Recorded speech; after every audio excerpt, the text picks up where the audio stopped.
மரணமில்லா பெருவாழ்வு என்கிற தலைப்பிலான ஞான சரியை பாடல்களை கடந்த 2 வாரமாக சிந்தித்து வருகின்றோம். அதிலே வள்ளல் பெருமான் தொடங்குகின்ற நினைந்து நினைந்து உணர்ந்து உணர்ந்து நெகிழ்ந்து நெகிழ்ந்து அன்பே நிறைந்து நிறைந்து ஊற்று எழும் கண்ணீர் அதனால் உடம்பு நனைந்து நனைந்து அருளமுதே நன்னீரியே ஞான நடத்து அரசே என் உரிமை நாயகனே என்று வணைந்து வணைந்து ஏற்றதும் நாம் வம்மின் உலகியலீர் மரணமிலா பெருவாழ்வில் வாழ்ந்திடலாம் கண்டீர். புனைந்து உரையேன் பொய் புகழேன் சத்தியம் சொல்கின்றேன் பொச்சபையில் சிற்சபையில் புகும் தருணம் இதுவே என்ற இந்த பாடல் மரணமில்லா பெருவாழ்வினை அதனுடைய உண்மைத்தன்மையோடு ஏற்றுக்கொள்ளுகின்ற பயிற்சியை கொண்டிருக்கின்ற வாழ்க்கையை அடையாளப்படுத்தி அதன் சார்பில் தெளிய வைக்கின்ற தொடர்களை உடையது. அந்த தொடர்கள் தொடக்கத்திலேயே நமக்கு ஏதோ ஒரு ஆழமான உண்மையை எடுத்து சொல்வதாக, அதாவது படிப்படியாக ஆழமாக செல்லுகின்ற உண்மை என்பது போல அது உரை விளக்கமாக தெரிய வருமானால் அது வாழ்க்கையில் கடந்து போகிற அனுபவங்களை உணர்த்துகிற ஒரு தன்மையில் அமைந்ததுதான் இந்த தொடக்க பாடல். அந்த வகையில்தான் நினைந்து நினைந்து உணர்ந்து உணர்ந்து என்பதை நாம் தொடங்கினோம். இந்த நினைந்து நினைந்து உணர்ந்து உணர்ந்து அப்படிங்கிறது ஒரு தத்துவ கருவிகள் அடையாளத்தில் எப்படி நமக்கு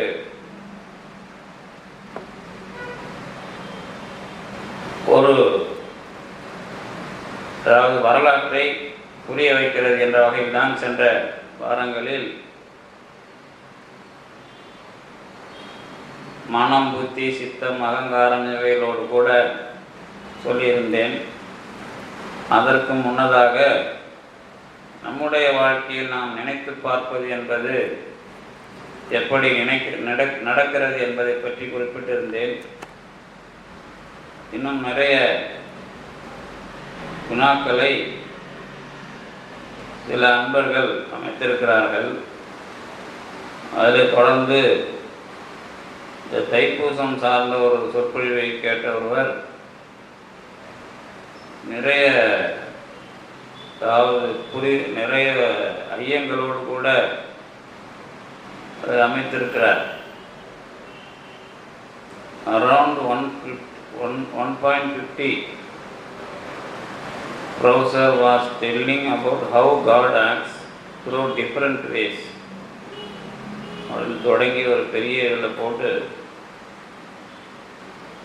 I always have these thoughts in mind, kindly clarify even in Vallala's life. He had to undergo a lot of troubles and self-doubts before they finally attain God's grace. When I see around me, I don't see good people. Only bad people live, grow and flourish.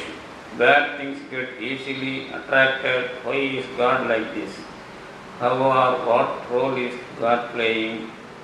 Your explanation will really open my eyes. Kindly clarify. Thank you in advance. அதெல்லாம் நான் நிறைய பேசிக்கிறோம். இந்த ஞான சரியில் அது அவர் சொல்கிறது வந்து தத்துவ வரலாற்றோடு கூடியது தான். அதை பற்றி நாம் அறிமுக வகுப்புலாம் நிறைய பேசியிருக்கிறோம். அதை வந்து இந்த என்ன சொல்கிறது, மற்ற அது வேண்டிய இடங்களில் அது இணையும். இப்போ அவர் எப்படி கேட்குறாருன்னா, இந்த பலவேறுபட்ட சிக்கல்களிலிருந்து விடுபட்டு ஒரு விஷயத்துக்குள்ளே எப்படி போகிறது, அதுதான் அதோட மையம். உங்களுக்கும் அதெல்லாம் நான் வரலாற்றை அடிப்படையாக கொண்டு பார்க்குறதா, அனுபவத்தை அடிப்படையாக கொண்டு பார்க்குறதா அப்படின்னு நிறைய பிரிச்சுலாம் காட்டியிருப்பேன். அதனால் அது இணையும் போது அதை நான் சொல்லுவேன். ஆனால் இப்போ எதுக்கு அதை சொன்னேன் அப்படின்னா, இந்த நினைக்கிறது அப்படிங்கிறது தான் இவ்வளோ பிரச்சனையும். அது எல்லாமே அதுக்குள்ளே அடங்கிடும். இந்த நினைந்து அப்படிங்கிறதுக்குள்ளே அது எல்லாமே அடங்கும். ஏன் அப்படின்னு கேட்டிங்கன்னா, நாம் நம்மை திரும்பி பார்க்கும் பொழுது இந்த நினைக்கிற விஷயம்தான் நம்மை இன்னொரு தெளிவுக்கு கொண்டு போகுது. அதை வந்து நிறைய வடிவங்களில் பேசுகிறாங்க. இப்போ நமக்கு இப்போ நம்ம வாழற சமூகம் நம்முடைய நினைப்புக்கு மரியாதை கொடுக்கறதில்ல, அதுக்கு நேரமும் இல்லை. அதனால் அடுத்தடுத்து தொடர்ந்து புதுசாக நாம் சந்திக்கிறதுனால நினைக்கிறதுக்கான காலம் ஒதுக்கப்படவில்லை. அதனால் இந்த நினைந்துங்கிறத வந்து மறுபடியும் நாம் பேசுகிறோம் அப்படின்னா, எல்லாத்துக்குள்ளேயும் அதாவது வாழ்க்கையினுடைய பல செயல்பாடுகளுக்குள்ள நினைத்தல் அப்படிங்கிறது என்ன சொல்கிறது, நான் ஒரு வேலையை செய்கிறேன், பர்ஃபெக்டாக செய்கிறேன் அப்படின்னு சொன்னால், இந்த கருவி தெளிவாக இருந்தால் தான் நான் பர்ஃபெக்டாகவே ஒரு வேலையை செய்ய முடியும். அதாவது சரியாக செய்கிறீங்க அப்படின்னா, இந்த நினைப்புக்குள்ளே உங்கள் வேலை தொடர்ச்சியாக வரலை அப்படின்னா உங்களுடைய எந்த வேலையும் அந்த முழு மதிப்பெண்ணை பெறாது. அதாவது நீங்கள் இந்த வேலையும் சேர்த்து வச்சு பண்ணாமல் ஒரு வேலையை முடிச்சுட்டு இன்னொரு வேலையை பண்ணுறேன் அப்படின்ற நிறைய பேர் இருப்பாங்க. அவங்க எல்லோரும் இதுக்கப்புறம் இதை செய்யணும், இது ஞாபகம் இல்லையா, அதை பார்த்தா தான் ஞாபகம் வருமா, பார்க்காமலே உனக்கு இந்த வேலைங்கிறது ஞாபகம் வருமா அப்படின்னு நீங்கள் குடும்பங்களில் கேட்டு பார்த்தீங்கன்னா அங்கேயே உங்களுக்கு பிரச்சனை ஆரம்பிச்சிடும். அதில் தான் பெரும்பாலான குடும்பங்களில் பிரச்சனை எனக்கு தெரிஞ்சு 90% சந்திக்கிறது. ஏன்னா நான் சொன்னால் தான் இதை செய்யணுமா, அல்லது அது ஏமாத்துறதுக்கு நிறைய சந்தர்ப்பம் இருக்குது. ஏன் நீங்கள் செய்யக்கூடாதா, உங்களுக்கு பொறுப்பு இல்லையான்னு அடுத்த கேள்வி வந்துடும். அது இல்லாமல் நிறைய பேருக்கு தேவை இருக்கிறதுனால இப்போ மாத்திரை எடுத்து சாப்பிட்றதுலேருந்து எல்லா வேலையும் அவங்க ஞாபகம் வச்சு பண்ணி தானே வாழ்ந்தாகணும். நெருக்கடி உங்களுக்கு அந்த நினைப்பை கொடுக்குது. இல்லை, நெருக்கடி இல்லை அப்படின்னா உங்களுக்கு அந்த நினைப்புங்கிறது மெத்தனமாக போகுது. இப்போ மெத்தனமாக போகும்போது சிக்கல் வருது. அப்போ இந்த நினைப்புங்கிறது திங்கிங்னு நீங்கள் ரொம்ப நினைக்க வேணாம். ஒரு செயலை தொடர்ச்சியாக நிறைவேற்றுகிற ஒரு அடிப்படையிலேயே அதனுடைய பணி இருக்குது. அதாவது சிந்திக்கிறது அப்படின்னு சொன்னால் அது ஒரு தனியாக நினச்சிக்காதீங்க. என்னுடைய தொடர்ச்சியான வேலையில் அதனுடைய பங்களிப்பு இருக்குது. இதுதான் அதாவது நினைத்தல் அப்படிங்கிறதுக்கான தொடக்கம். அதுக்கப்புறம் நினைக்க முடியாத அளவுக்கு, நினச்சி பார்க்க முடியாத அளவுக்கு இது செய்கிறோம், இது நடக்குது அப்படின்னு ஒரு விஷயத்துக்கு அது போகணும். அதாவது நீங்கள் செஞ்ச செயல் இந்த அளவுக்கு இவ்வளோ தெளிவாக இது நடக்கும் அப்படின்னு நான் நினைக்கல, நினச்சி பார்க்க முடியாத அளவுக்கு இது நடந்துருக்குது. இதுதான் ஒரு பணி. சாதாரணமாக உலகத்தில் தொடங்குகிற பணி, எல்லா பணியுமே தொடர்ச்சியாக நடக்குது அப்படின்னா நினைத்தல் வேலை செய்யணும். தொடர்ச்சியாக ஒரு வேலையை செய்கிறீங்கன்னா நினைத்தல் அப்படிங்கிறது கண்டிப்பாக உண்டு. அதனுடைய பணி பெருசாக தனியாக இல்லை. அப்படி தான் மனம், புத்தி, சித்தம், அகங்காரத்துக்குள்ளே சித்தத்தினுடைய வேலை வெறுமனே சிந்திக்கிறதா நினைக்க வேணாம். தொடர்ச்சியான வேலைகளில் அதனுடைய தொடர் பங்களிப்பு இருக்குது.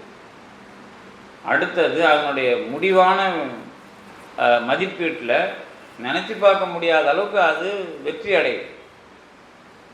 அதை நினச்சி பார்க்க முடியாத அளவுக்கு வெற்றி அடையிறதுங்கிறது எங்கே இருக்குது அப்படின்னு கேட்டிங்கன்னா, இந்த தொடர்ச்சியாக நீங்கள் பயன்படுத்துகிற அந்த விஷயம் இல்லாமல் அந்த மதிப்பை கொடுக்கறது எது அப்படிங்கிற கேள்வி அப்போ தான் நாம் வேறு பதிலை தேட வேண்டியது.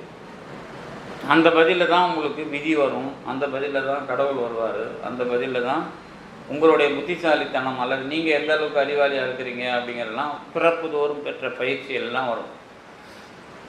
இந்த நினைத்தல், அப்புறம் உணர்தல், நெகிழ்தல். இந்த நினைத்தல், உணர்தல், நெகிழ்தல் அப்படிங்கிறது தொடர்ச்சியாக அமைஞ்சிடாது. நெகிழ்தலுக்கு வந்தால் அதுக்கு முன்னாடி உணர்தல், அதுக்கு முன்னாடி நினைத்தல். இந்த நினைத்தல் நெகிழ்ச்சிக்கு வராமல் சூழ்ச்சிக்கும் போகலாம். நெகிழ்ச்சிங்கிறது ஒரு எப்படிப்பட்ட அனுபவம் நீங்கள் அதை நினச்சி பாருங்கள். நெகிழ்ச்சி, இப்போ பிளாஸ்டிக்கு நெகிழின்னு ஒரு பேர் கொடுத்தாங்க. நெகிழி அது ஏறக்குறைய இதனுடைய திரிபாக தான் அதை நம்ம பயன்படுத்துகிறோம். நெகிழ்தல், நெகிழி அப்படிங்கிறதுக்கு சொல்ல கொடுத்துட்டாங்க. ஆனால் அதை இழுத்தா நேர்றது அப்படிங்கிறதுனால அதுக்கு நெகிழின்னு பேர் வச்சாங்க. இப்போ நாம் நெகிழ்ச்சி அப்படின்னு நீங்கள் அந்த சொல்லுக்கு பொருள் என்ன சொல்லலாம்? நெகிழ்ச்சி அப்படிங்கிறது நினைத்தல், உணர்தல் அப்படிங்கிறத கடந்து நெகிழ்தல் அப்படிங்கிற ஒரு அனுபவம் மனிதர்களுக்கு எப்போ வருது? நான் நெகிழ்ச்சியை அடைஞ்சிட்டேன். கண்ணீர் வர்றதுக்கு முன்னாடி வர்றது தான் அது. கண்ணீர் வர்றதுக்கு முன்னாடி இன்னும் நிறைதல் வரணும். நிறைதல் வந்தால் தான் கண்ணீர் வரும். நெகிழ்ச்சிக்கு அப்புறம் நிறைவு வரணும். நிறைவு வந்தால் தான் கண்ணீர் வரும். அப்படி தானே போடுறார்.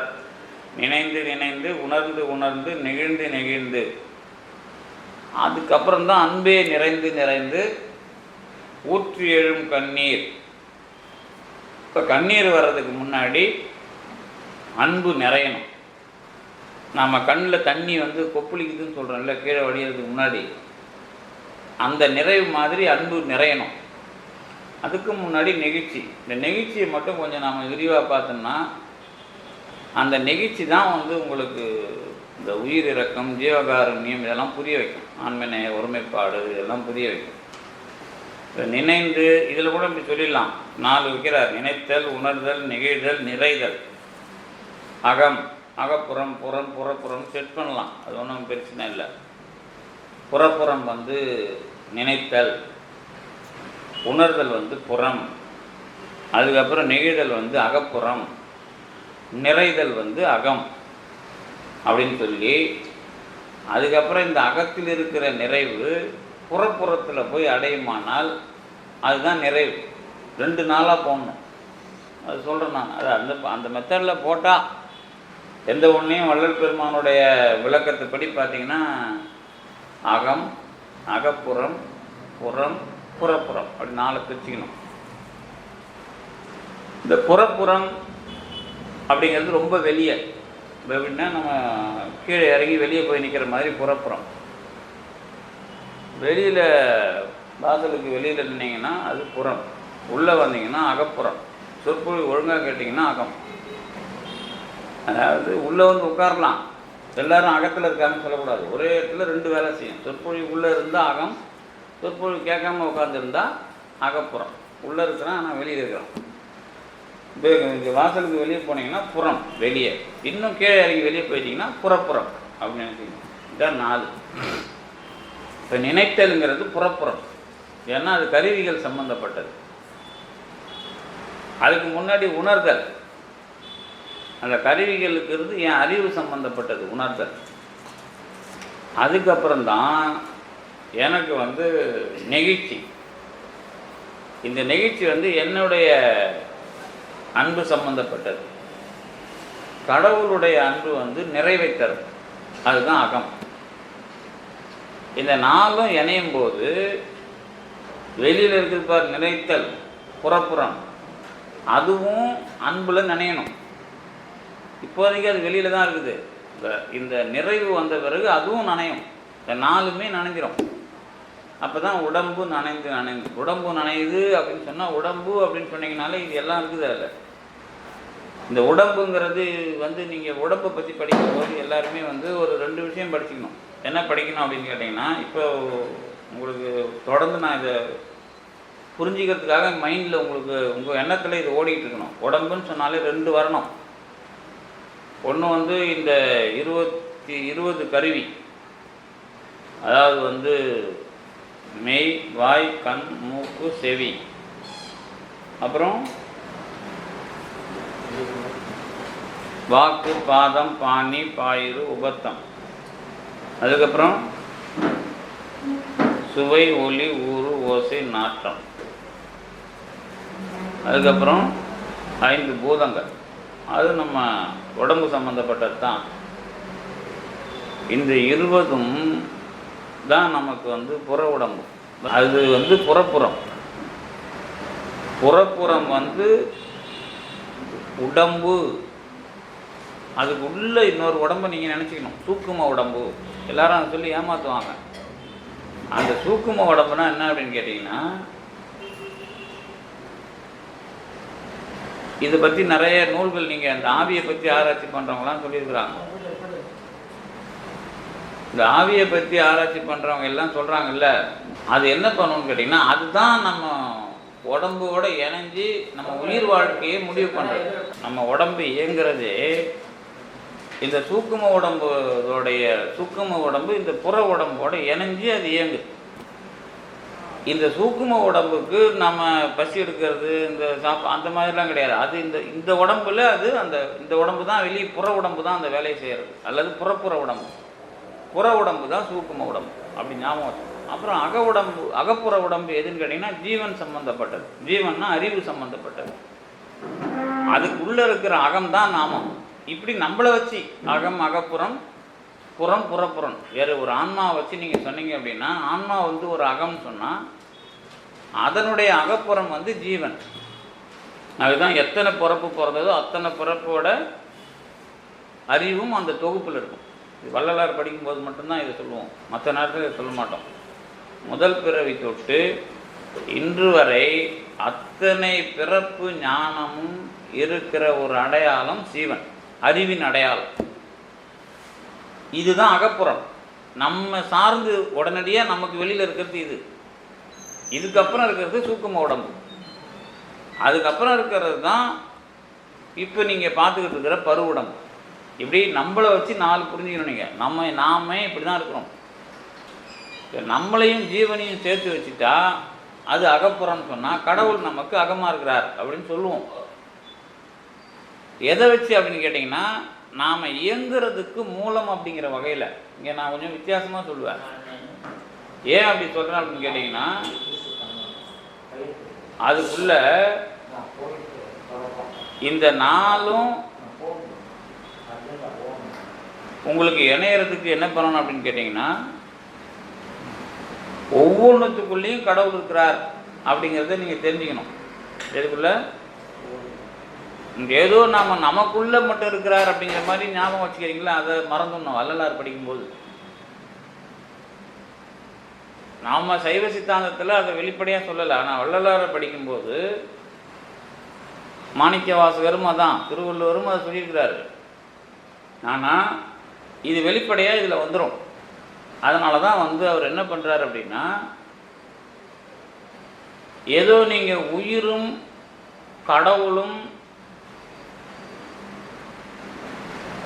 எந்த வேறுபாடும் இல்லாமல் இருக்கிறார்கள், உடம்பு தான் வேறுபாடு உடையது அப்படின்னு நம்ம சொல்கிறோம்ல. இது திருவாரூர் வரைக்கும். திருவொற்றியூர்னு ஒன்று வரும்போது கடவுள் உயிரோட மட்டும் இல்லை, உடம்புலையும் இருக்கிறாரு அப்படிங்கிறதையும் விளக்கப்படுத்துறது திருவொற்றியூர் வரலாறு. அதையும் விளக்கப்படுத்துறது. எதை? உடம்பிலேயும் நான் வாழுகிற இடத்திலேயும் இருக்கிற கடவுளினுடைய விளக்கம். இதுதான் திருவொற்றியூர். இப்போ நீங்கள் நினைத்தல் அப்படின்னு சொன்னீங்கன்னா, இப்போ சாதாரணமாக நம்ம நினைக்கிறோம் அப்படின்னு சொன்னால் நம்ம எதெல்லாம் நினைக்கிறோம்? நம்ம நினைக்கிறது மூலமாக எதெல்லாம் நமக்கு தெரியுது அப்படின்னு கேட்டிங்கன்னா, நினைக்கிறதுனா என்ன? சும்மா நினைக்கிறதுனால என்ன தெரியுது நமக்கு? வெளி உலகத்தில் இருக்கிற பொருள் தான் தெரியும். நினைக்கிறது மூலமாக அதை தவிர வேறு என்ன தெரியுது? நினைக்கிறதின் மூலமாக வெளி உலகத்தில் இருக்கிற பொருள்களை நாம் சுவை ஒலி ஊறு ஓசை மூலமாக பதிவு செய்த முறையை தவிர வேற என்ன தெரியும்? வேற தெரிஞ்சு அதுக்கு பேர் தான் உணர்தல். சரிதானே? அங்கே தான் இந்த கருவிகளை தாண்டி நீங்கள் இருக்கிறீங்க. அந்த மாதிரி ஏதாவது உதாரணம் உலகத்தில்? இப்போ நாம் இதெல்லாம் இந்த சமய சொற்பொழிவு, அப்புறம் விழா கால சொற்பொழிவில் எதாவது அதே மாதிரி உபதேசங்கிற பேரில் எதை ஒன்றாலும் சொல்லுவாங்க. இந்த வார்த்தைக்கு பொருள் சொல்லும்போது இதுக்குள்ள அது இது இப்படி இப்படின்னு ஏதாவது ஒன்று சொல்லுவாங்க. அதெல்லாம் நம்ம அந்த மாதிரி பேசக்கூடாது. இதுனா இப்படி, இதுனா இப்படி, இதுனா இப்படின்னு பிரித்து பேசணும். பொருள் தன்மையை வகை செய்து அட்டவணைப்படுத்திடணும். அதுக்கப்புறம் குழப்பக்கூடாது. உங்களுக்கு ஏற்ற மாதிரி, சந்தர்ப்பத்துக்கு ஏற்ற மாதிரி பெரிய பெரிய விஷயத்தை பேசுகிறேன்ட்டு ஒரே இடத்துல அதெல்லாம் பேசக்கூடாது. இப்போது நாம் தெளிவாக பேசுகிறோம். இதுக்கு இவ்வளோ தான் லிமிட்டு, இதுக்கு இவ்வளோ தான் எல்லை அப்படின்னு சொல்லணும். அப்படி சொல்கிற ஒரு ஆராய்ச்சியை நீங்கள் முதல்ல எடுத்தீங்கன்னா தான், நான் நினைக்கிறேன் என்று சொன்னால் எதுவரை அந்த தத்துவ அடையாளம் இருக்கிறது அப்படின்னு சொல்லணும். அப்போ நினைத்தல் என்பதற்கு கருவிகளும் உலகப் பொருள்களும் அதனுடைய அனுபவமான சுவை ஒலி ஊறு ஓசை நாற்றம் ஆகிய 5. அவ்வளோதான். இந்த 5ஐயும் பொருள் சார்பில் தான் நாம் பெறோம். வேற ஏதாவது சார்பில் பெறீங்களா? உங்களுக்கு வாசனை அப்படின்னா எது ஞாபகம் வரும்?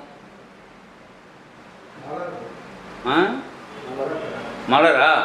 நீங்கள் இப்போ மலரை வாங்கிட்டு பூ வாங்கிட்டு பார்த்தா தான் தெரியும். நீங்கள் சொல்கிறதுலாம் அப்படி வராது. வாசனைனா மலர்லேயும் இருக்கும், கோவத்துலேயும் இருக்கும், எல்லாத்துலேயும் இருக்கும்.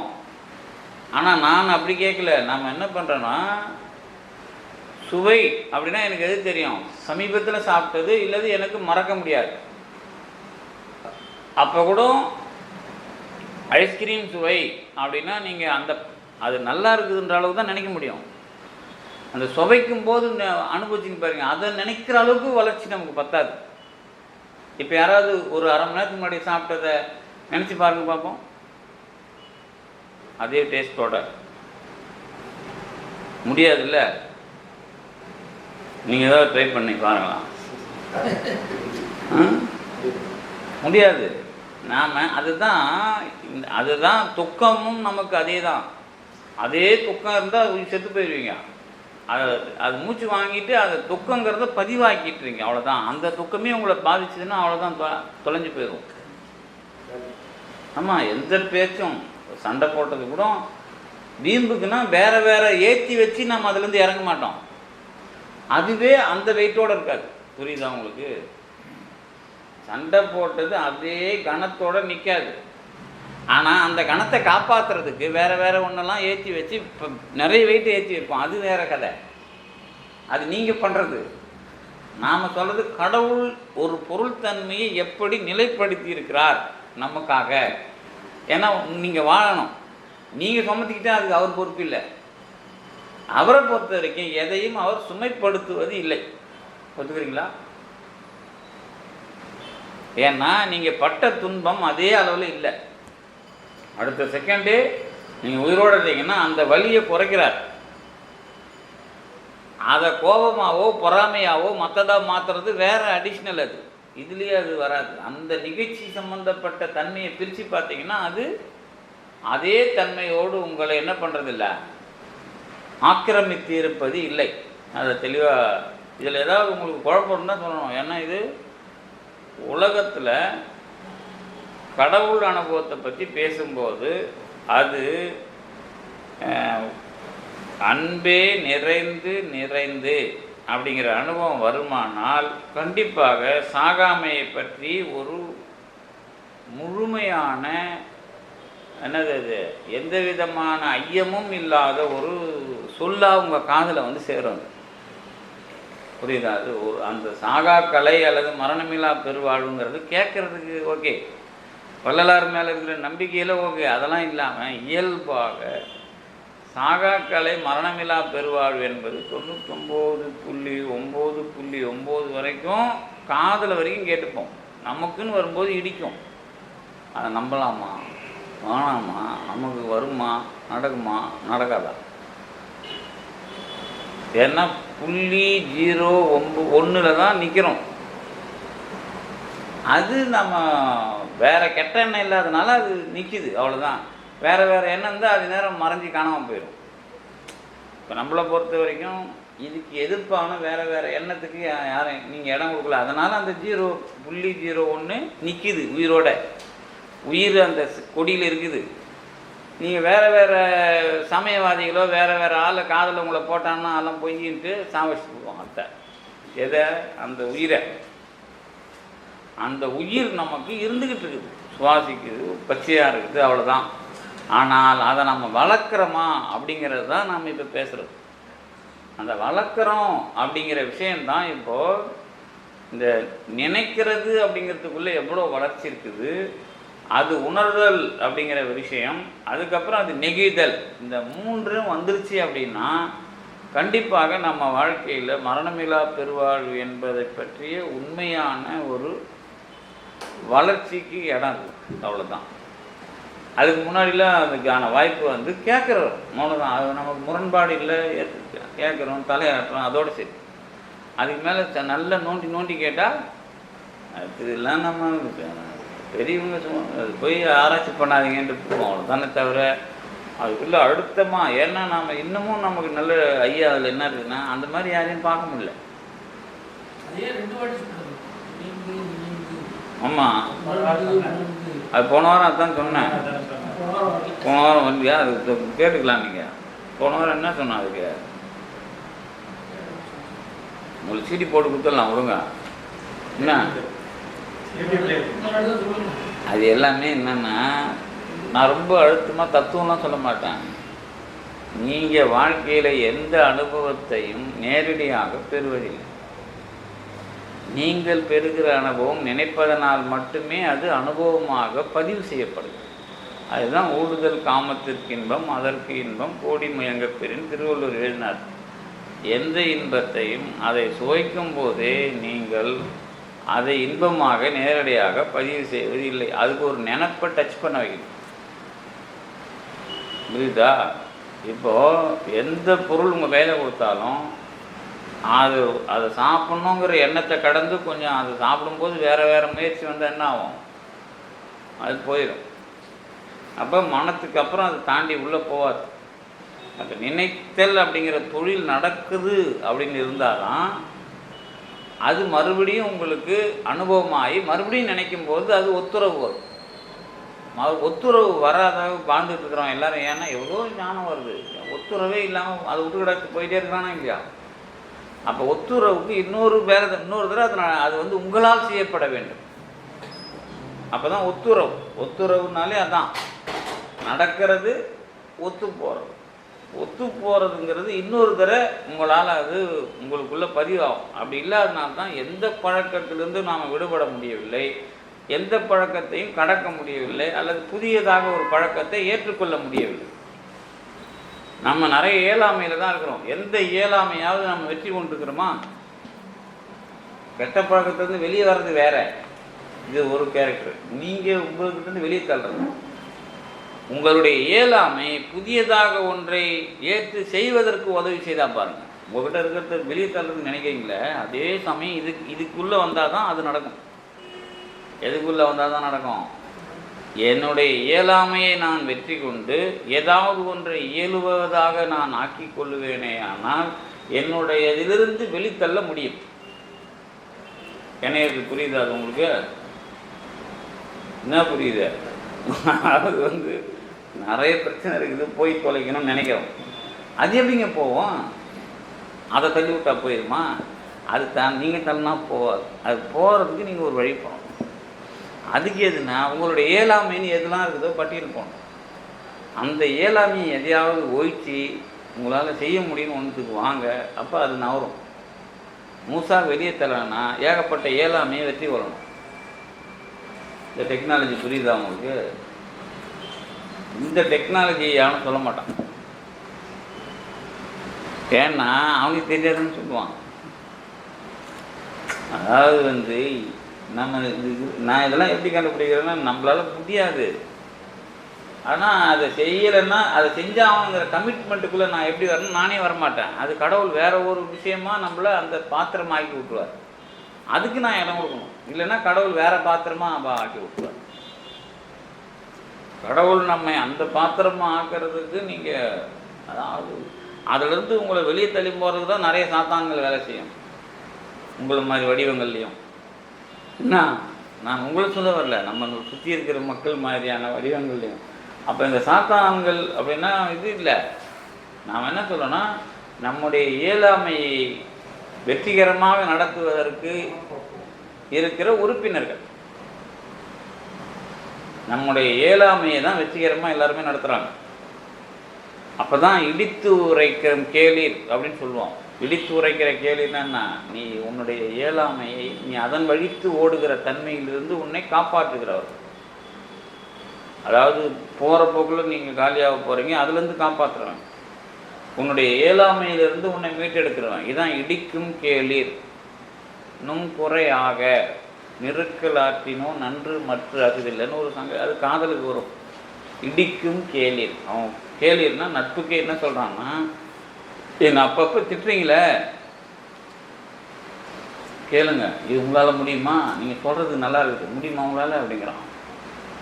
அவன் வெட்டேருந்து பார்க்குறான், சொல்கிறான், கேட்குறான், கேட்டால் கேளு, கேட்டால் போ என்ன அவன் அப்புறம் நீங்கள் வந்து அப்போ தான் வந்து அந்த அந்த அவன் ஏதோ அந்த காமத்தை மட்டும் பாடலவன். இடிக்கும் கேளீர் நெருக்கல் ஆற்றினோம் நன்று மற்ற அகுதில்லை ஞாயிறு காயும் தெய்வரை மருங்கில் கையில் ஊமன் கண்ணின் காக்கும் வெண்ணெய் உணங்கள் போல பரந்தன்று இந்நோய் நோன்று குலர்க்கு அரிதே அப்படின்னு சங்க இலக்கிய பாட்டு. அது வந்து காமத்துக்கு சொல்கிற பாட்டு தான். ஆனால் அந்த பாட்டோட விஷயம் என்ன அப்படின்னு கேட்டீங்கன்னா, உங்களுக்கான அந்த மோதல், அந்த மோதல்லேருந்து நீங்கள் வெளியே வர்றது.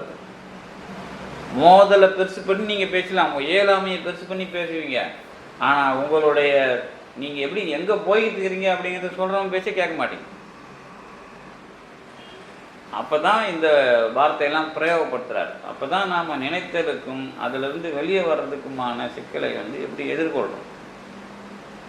அப்போ தான் நினைத்தல் அப்படிங்கிறதுக்குள்ளே நாம் என்னென்னலாம் நம்முடைய கருவிகள், நம்முடைய வாழ்க்கை இதெல்லாம் இருக்குது. அப்போ தான் இது எனக்கு ஒரு புதிய விஷயம். என்ன விஷயம்? நம்முடைய இயலாமையை வெற்றி கொள்ளுவதற்கு. இயலாமை பல வடிவங்கள் இருக்கும். சின்ன விஷயத்துலேருந்து பெரிய விஷயம் இருக்குது. பெரிய விஷயத்தெல்லாம் நீங்கள் போய் மெனக்கெட்டுன்னு அப்புறம் பார்த்துக்கலாம். அதெல்லாம் சின்ன இயலாமைகளை உங்களுக்கு இல்லாமல் பண்ணுறீங்க அப்படின்னு சொன்னால், அந்த முயற்சியில் பலன் எது சார்ந்தது அப்படிங்கிறத கண்டுபிடிக்கும் போது தான் அந்த அந்த அந்த களம் தான் உங்களுக்கு வாழ்க்கையில் முக்கியமானது. அந்த களம் இல்லைன்னா உங்களுக்கு எல்லாமே வீணானது தான். அப்போ அதுக்குள்ளே தான் நீங்கள் என்ன பண்ணுறீங்கன்னா, நம்ம கடவுள் நம்முடைய பிளானராக எப்படி இருக்கார், நமக்கான பிளானராக எப்படி இருக்கிறாரு. அப்போ நான் கமிட்மெண்ட்டுக்குள்ளே என்னை வச்சு என்னுடைய இயலாமையை துரத்துறாரு. நானே அதை ஜெயிக்க முடியாது. அந்த கமிட்மெண்ட் அப்போ அந்த இயலாமையை பண்ணுறதுக்கு வேற ஒன்று வந்து நம்மளை குத்த வைக்கும். அப்போ தான் நாம் என்ன பண்ணுறோம், கடவுளுடைய அருளை நினைந்து இப்போ தான் அருளாக நினைக்கிறோம். இதுக்கு முன்னாடி வரைக்கும் பிரச்சனையாவோ வேண்டுகோளாவோ இல்லை நம்ம ஆர்வம் மீதுறவோ நம்ம நினைப்போம். இப்போ நினைக்கிறீங்க பாருங்கள், என்ன சொன்னாங்க, என்னுடைய இயலாமையை சரி செய்கிற வகையில் என்னை ஏதாவது ஒரு வகையில் திட்டமிடலில் விரட்டி என்னுடைய இயலாமையாக அதை இல்லாமல் என்னுடைய வேலையாக மாற்றி எனக்கு எது வேண்டுமோ அதற்காக இதை செய்ய வைக்கிற கடவுள்னு எப்போ தெரியுது? அப்போ தான் நினைந்து நினைந்து அப்படிங்கிறது வேல்யூ உள்ளதாக மாறுது. இது எல்லாமே இப்போ வந்து தெளிவின் பார்ப்பட்டது. இது வந்து சும்மா வராது. இந்த நினைத்தலுக்கு ஏற்கனவே உணர்தல் வந்து உண்டு. இந்த உணர்தல் தான் அந்த மாதிரி அந்த நினைப்பை உண்டாக்கும். இல்லைன்னா என்னவா இருக்கும், உலகத்தில் இருக்கிற பிம்பங்களாகவே தெரியும் எல்லாம். இப்போ நினைத்தலை இப்போ நீங்கள் கூட பார்த்தீங்கன்னா தெரியும். இப்போ ஆன்மீக பயிற்சியில் மேலே போகிறவங்கலாம் ஏமாறுற இடம் இதுதான். ஏமாறுற இடம் என்ன அப்படின்னா, நிறைய பேருக்கு நிறைய மோதல் வந்து மாறிக்கிட்டே இருக்கும். அவனுக்கு எதுவும் நிற்காது. கொஞ்சம் நீங்கள் நல்லவங்களாக இருந்து இந்த ஆன்மீக பயிற்சிலாம் வருது. ஆன்மீக பயிற்சின்னா ஆன்மீக பயிற்சின்னு சொல்லக்கூடாது, ஒழுக்க பயிற்சி. ஆமாம், இந்த ஒழுக்க பயிற்சி உங்களுக்கு கை வருது அப்படின்னாக்கா உங்களுக்கு பிம்பம்லாம் நல்லா பதிவாகும். உங்களுக்கு அந்த மாதிரி ஒரு பயிற்சி இருக்கா? நீங்கள் சில பேருக்கு ரெப்படிஷன் ஆகும் அந்த பிம்பங்கள்லாம். இந்த இடத்துல இருக்கிறவங்கெல்லாம் சீக்கிரமாக பாழ்படுற இடத்துக்கு போயிடுவாங்க. அந்த இடத்துலேருந்து காப்பாற்றுறது யாரு? அதுதான் இந்த நிறைய பேர் இந்த முனிவர்கள்லாம் பெண்கள்கிட்ட மாட்டிக்கிட்டாங்கலாம், அந்த இடத்துல தான் வரும். அதெல்லாம் அந்த பிம்பம் அவங்கள சாப்பிட்றோம். அது ஏன்னா இவங்க கருவி நல்லா வேலை செய்ய ஆரம்பிக்கும். அந்த கருவி கண்ணு மூளை நாட்டுலாம் இது அந்த பிம்பத்தில் போய் மாட்டிச்சுன்னா தொலைஞ்சிரும். அதில் மாட்டாத இருக்கிறதுக்கு தான் அடுத்த நினைப்பு. நான் சொல்கிறது ரெண்டுத்துக்குமான இடைவெளி. இதெல்லாம் என்ன அப்படின்னு கேட்டிங்கன்னா, இப்போ இது நிறைய பேருக்கு இந்த நான் சொல்கிறது இதெல்லாம் நிதானமாக சொல்கிறதுனால தான் சொல்ல முடியுதுனால. இல்லைன்னா கொஞ்சம் அந்த சப்ஜெக்டுக்குள்ளே அழுத்தம் காட்டினோன்னா அது அந்த இதுக்குள்ளே வேறு மாதிரி அழுத்தம் காட்டினா அது நமக்கும் மைண்டில் வராது. அதாவது நிறைய பேர் இது நினைப்பாங்க எப்படின்னா, இந்த காதலிக்கும் போது காதலே எப்படி வரும் அப்படின்னு கேட்டிங்கன்னா, அவனுடைய சாமர்த்தியத்துக்காக தான் காதல் வரும். அப்படின்னா நீங்கள் அலைகள் ஓய்வதில் படம் பார்த்தீங்கன்னா திடீர்னு கடலுக்குள்ளே போய் முக்தி எடுத்துன்னு வருவார், திடீர்னு பெரிய மீன் பிடிங்கன்னு வருவார் சத்யராஜ். கல்யாணம் ஆன பிறகு கடலுக்கு போகிறதே பயமாக இருக்கும். அதுக்கு முன்னாடி ஏன் அனுப்புனாங்க, இப்போ ஏன் அனுப்பல? அதுக்கு முன்னாடி ஊருக்குலாம் நல்லது செய்யறதுக்கு பிடிச்சிருக்கோம். கல்யாணம் ஆன பிறகு ஊருக்கு எதுவுமே செய்யக்கூடாது. இந்த ரெண்டு மோதல் ஒன்று. அதாவது இது ஏன்னா அவங்கள மையமாக்கணும். அதுக்கப்புறம் அவங்கள மையமாக்கிறதுக்கு முன்னாடி வரைக்கும் நீங்கள் அதை பற்றி பிரச்சனை இல்லை. இந்த ரெண்டு விதமான போக்கை நீங்கள் எப்படி நினைக்கணும் அப்படின்னு கேட்டிங்கன்னா, இதே மாதிரி எல்லாத்துக்குள்ளேயும் ரெண்டு விதமான போக்கு உண்டு. அதில் இந்த நல்லவராக இருக்கிறவர்கள், வல்லவராக இருக்கிறவர்கள், இந்த வல்லத்தன்மை வரும் எல்லாத்துலேயும். இந்த வல்லத்தன்மை என்னமாகும்னு கேட்டிங்கன்னா, உங்களை வேற ஒன்றில் மடமாக்கிடக்கூடாது. இந்த வல்லத்தன்மை நல்ல தன்மையிலேயே இருக்க வைக்கணும். இந்த டபுள் ரோல் எல்லாருக்கும் புரியுமா? இப்போ நான் இருக்கிறேன்னு வச்சுங்களேன், இப்போ எல்லாருக்குமே இப்படி தான். இந்த விதியும் அப்படி தான் நீங்கள் புரிஞ்சுக்கணும். ஒரு பொருளை கையில் கொடுத்தா அதை ஆராய்ச்சி பண்ணுவாருங்க. இப்படி தான் நம்ம பொறுப்பு வச்சுக்கணும். இப்போ சிவஞான போதம் கொடுத்து ஆராய்ச்சி பண்ணுறோம் நான் தான் அப்படின்னு வச்சுங்களேன். இதே ஆள் இதுக்கு வராமல் இப்போ சயின்டிஸ்டாக போயிருந்ததுன்னா அதை ஆராய்ச்சி பண்ணிட்டு இருக்கோம். அவ்வளோதான். ஆராய்ச்சி பண்ணுறதுங்கிறது ஒரு அந்த தன்மை தான். அப்போ நான் இதை ஆராய்ச்சி பண்ணுறது ஏன் அதை ஆராய்ச்சி பண்ண ஏன் போனேன்? ஆனால் எனக்கு இது ரெண்டுக்கு ஏதாவது ஒன்றுத்தில் நான் ஆராய்ச்சி தான் பண்ணிகிட்ருப்பேன். இப்படி தான் நீங்கள் எல்லாருமே பார்க்கணும். அவங்க கையில் கொடுக்கு. அதனால தான் தேவர் அணையர் ஈக்குவலைஸ் பண்ணுவாங்க. திருடனும் தேவர்களும் ஒன்று நினச்சதை முடிப்பாங்க. நினச்சதை முடிக்கிறது காரியம் இவங்கிட்ட திருடங்கிட்ட இருக்குது. அதனால தான் திருடங்கிட்ட போலீஸ் வேலை கொடுன்னுவாங்கல்ல பழமொழி. அவன் கண்டுபிடிப்பான்னு சொல்லுவாங்கல்ல. இப்போ போலீஸ் என்ன தான் அட்வான்ஸாக போனாலும் அதுக்கு மேலே திருட போகிறாங்க. இப்போ சைபர் கிரைம்லாம் அப்படி தான் பேசுகிறாங்க. சைபர் கிரைமில் இவங்க அட்வான்ஸாக இருப்பாங்க, அவன் அதுக்கு மேலே ஒரு அட்வான்ஸுக்கு அதுக்குள்ளே ஒரு இடம் இருக்கும் அவனுக்கு. அதுக்கு மேலே போய் நிற்பான். அப்போது நம்மளுடைய மூளைத்தன்மை இருக்குல்ல, இந்த மூளைத்தன்மை நீங்கள் எடுத்துக்கொள்ளுது உங்களுக்கு கையில் வர்ற விஷயத்தை பொறுத்து இருக்குது. இதுதான் உங்களை பிரித்து காட்டுது. அதானே? மூளை பிரித்து காட்டுதா, செயல் பிரித்து காட்டுதா?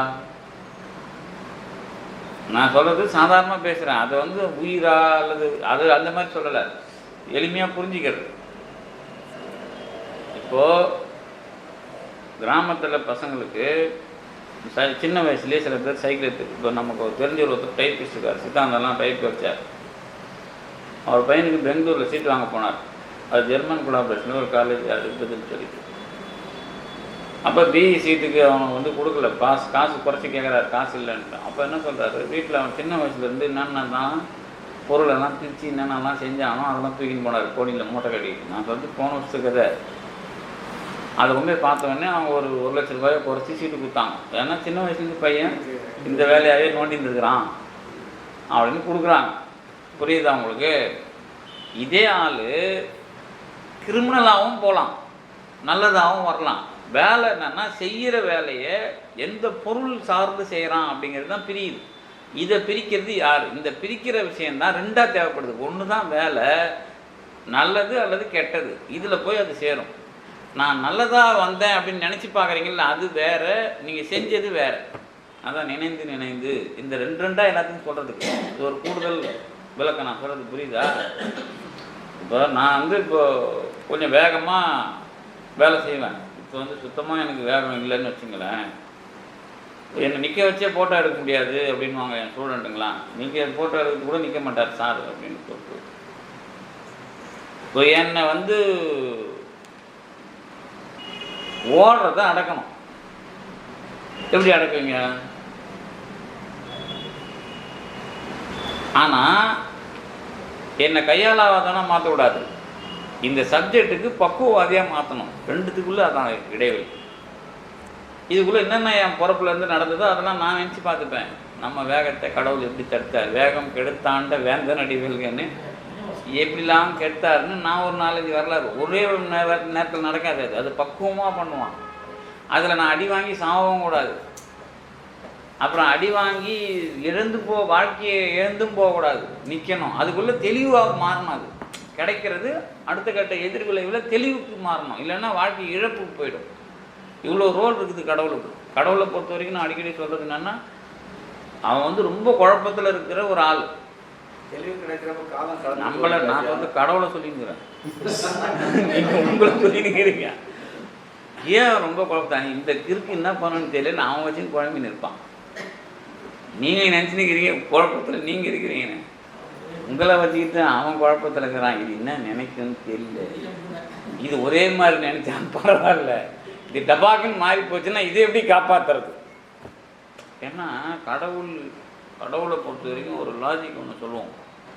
காண்பானும் காட்டுவானும் காணும் உபகாரம் காட்டும் உபகாரம் தத்துவத்தில் பேசுவோம்.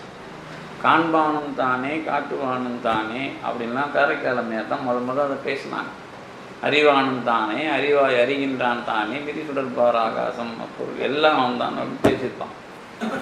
இப்போ இந்த இடம் உங்களுக்கு ஏதாவது புரியுதா? இது இறைவனே அவனுக்கு எல்லாம் தெரியும். நீங்கள் என்ன நினைக்க போகிறீங்கன்னு தெரியும், என்ன நினைக்கிறீங்கன்னு தெரியும். இப்படி தெரிஞ்சியா அவங்கள விட்டு வச்சிருக்கிறான்.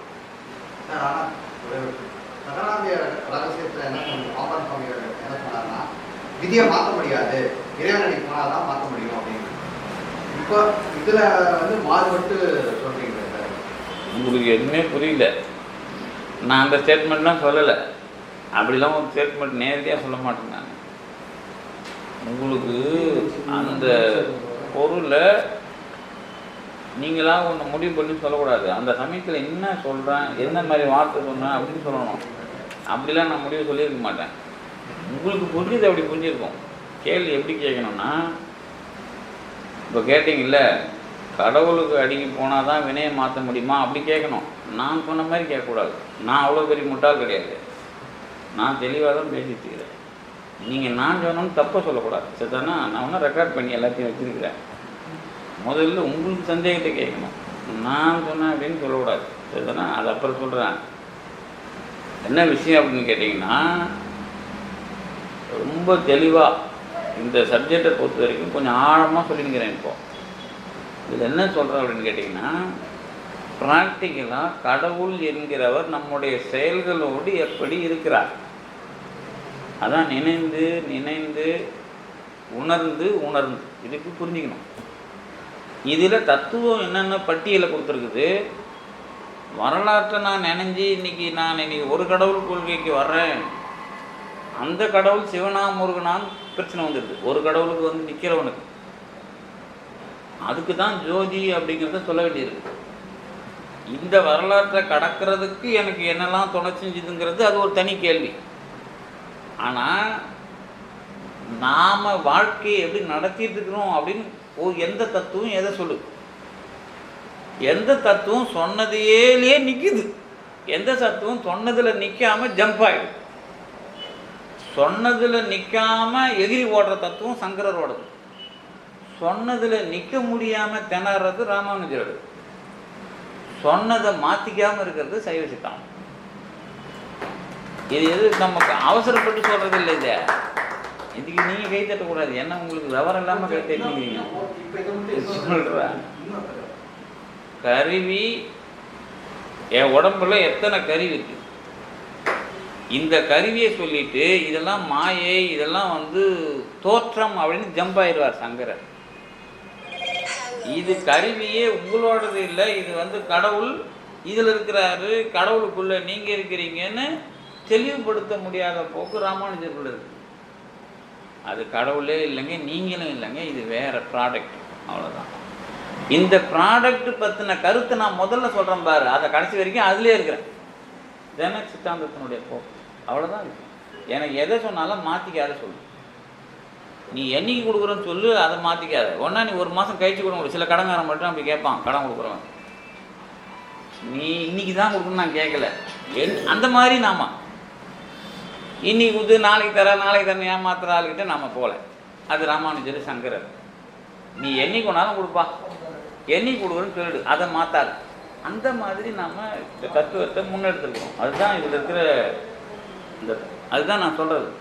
சைவ சித்தாந்தம் நான் படித்ததுனால உயர்ந்ததுன்னு சொல்கிறதில்லை. நான் சொல்கிறத முதல்ல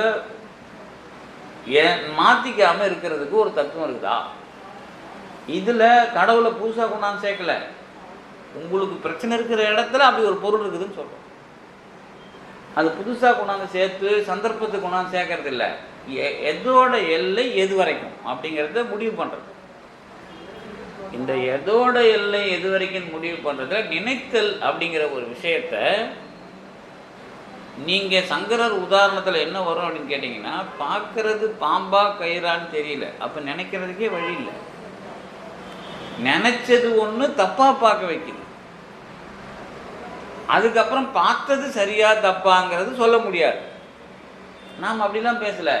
நீ பார்த்தது அப்படிங்கிறது எது அதை சொல்லு. கயிறை பார்த்தியா? ஏற்கனவே பார்த்த பாம்பா கயிறில் பார்த்த? நீ பார்க்காத ஒன்றை பார்க்கல, முதல்ல அதை சொல்லு. உனக்கு பாம்பே சுத்தமாக தெரியல, என்ன பண்ணியிருப்ப? பாம்பை கயிறுன்னு போய் பிடிச்சிருப்ப. அப்போ நீ உணவு பார்க்கலாம். நாம் பழக்கம் இருந்தால் எந்த பாம்பை பிடிக்கலாம்? தண்ணி பாம்பை பிடிக்கலாம். ஆனால் பயம் இருக்குது. மற்ற பாம்பை பார்த்துட்டு பயத்தில் தண்ணி பாம்பை பிடிக்க மாட்டோம். அப்போது பாம்பை வாழை பிடிச்சி நீங்கள் தூக்குறவங்கலாம் நிறைய இப்போ பார்த்துட்டு இருக்கலாம். இந்த வாட்ஸ்அப்பில் ஏகப்பட்ட படம் வந்துட்டு பொண்ணுங்கள்லேருந்து சின்ன சின்ன பசங்களுக்கு. அதை பார்த்தா உங்களுக்கு மனசளவில் தைரியம் வரும். அப்புறம் செய்ய முடியாது உங்களால். போய் செஞ்சுருவீங்களா நீங்கள்? அதுக்கு ஒரு பயிற்சி வேணும். அப்போ தான் நாம் என்ன சொல்கிறோம், உண்மைக்கு உழைக்கிறத பற்றி பேசுகிறோம். உழைக்கிறது தான் நாம் பேசுகிறோமே தவிர ஜம்ப் ஆகிறத பற்றி பேசுகிறோம், தாண்டி போகிறத பற்றி நாம் பேசலை. அப்போ என்ன இதுக்குள்ள விஷயம்னு கேட்டிங்கன்னா, நான் நினைக்கிறதுங்கிறதுக்கான எல்லையில் எவ்வளவு உண்மைகள் இருக்கின்றன, அந்த உண்மையை நான் என்ன பண்ணுறேன், வகைப்படுத்துறேன். அப்போ நினைக்கிறதுனா என்னன்றப்ப தான் முதல்ல சொன்னேன். முதல்ல என்னத்துக்காக அதை சொன்ன முதல் வாரத்தில்னா, ஒரு நிகழ்ச்சி நடக்குது, அந்த நிகழ்ச்சி கடந்து கடந்து கடந்து கடந்து வருது. இந்த நிகழ்ச்சியிலெல்லாம் திருவருள் திட்டம் இருக்கிறது அப்படின்னு நினைக்கிறவன் யாரோ அவன் தான் ஞானசரியைக்கு வந்தவன். முதல் வகுப்பில் சொன்னேன்.